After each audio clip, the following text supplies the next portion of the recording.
On a daily basis, teaching and learning can look many different ways. We have a whole group and small group instruction.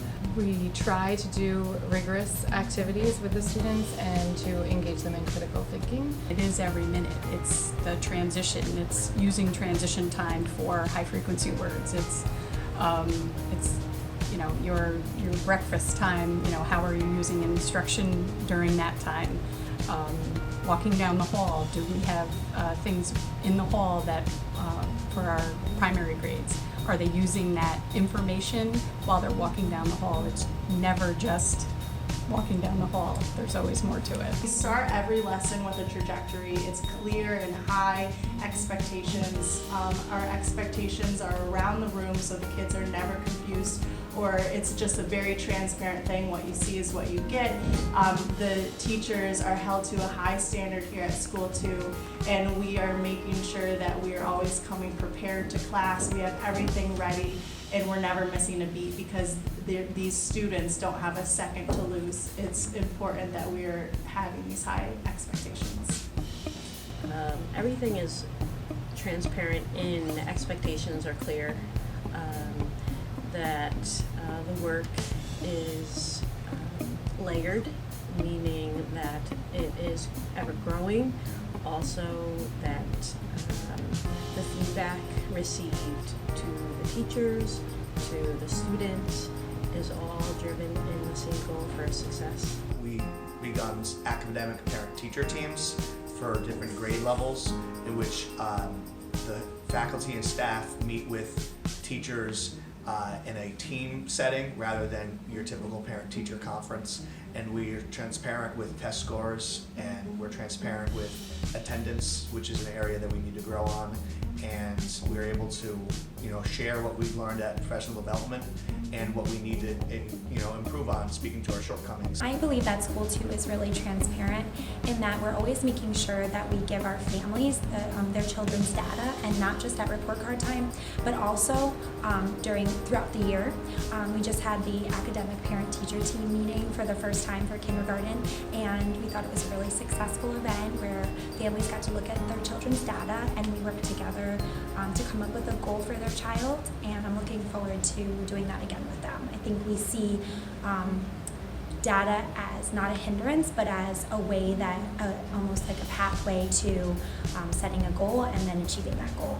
So as part of the School 2 community, I feel like being here has made me much more reflective about my interactions with students and my colleagues and the administrators and the families. And I just want to make sure that I'm serving everybody so that we can all work together so that the students can be successful. And I think a lot of that has to do with being transparent and sharing information with one another and giving each other feedback and to help each other grow because it takes the whole community. There is a big commitment to changing lives here. So I think the teachers here, we spend a lot of time talking about our classroom culture. We spend a lot of time making sure that our culture within our teams, our grade level teams, and in our school in general, that there's a lot of transparency. Like, we're very honest with each other. We're very conscious about making sure that we stay motivated. I'm really grateful for my colleagues here at School 2 because we keep each other accountable, hold each other accountable. In School 2, it's not a problem, or it's not something that we're going to fix overnight. Our school is in the middle of systemic oppression, and what we need to change and what we need to do can't happen overnight. These are bigger issues than what we can do, but every day we come and we work our hardest and we give our students everything that we can give. So the transiency of our population sometimes affects the growth with our students as well, because we have to start from square one when we get a new student, and bringing it back to the beginning of the year to so that they know and understand the expectations and where we are in the curriculum It is about race, it's about trauma, it's about poverty. These are all things that affect our students and our community every day, and it's really important that we receive that type of PD so that we really can meet their needs, both learning and social emotional.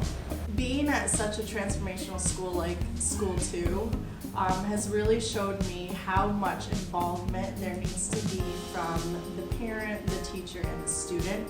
Having these initiatives like we do with the APTT, like our community room, it really shows that we're really finding the importance of the whole child. It's not just one aspect, but we are so transformative in thinking about the whole child and what we need to do to help that child inside and outside and for the future.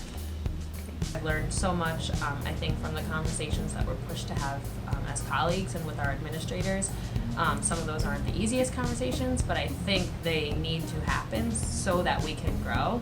And at the end of the day, our goal is that we are providing quality, rigorous instruction for our students, and if that means that I need to accept feedback and reflect every day for that to happen, I feel like, that has become something that I've done. It's a constant journey. It's like being on a conveyor belt. I don't know how else to describe it, but you never ever feel like you're standing still here. Not mind, soul, body, nothing.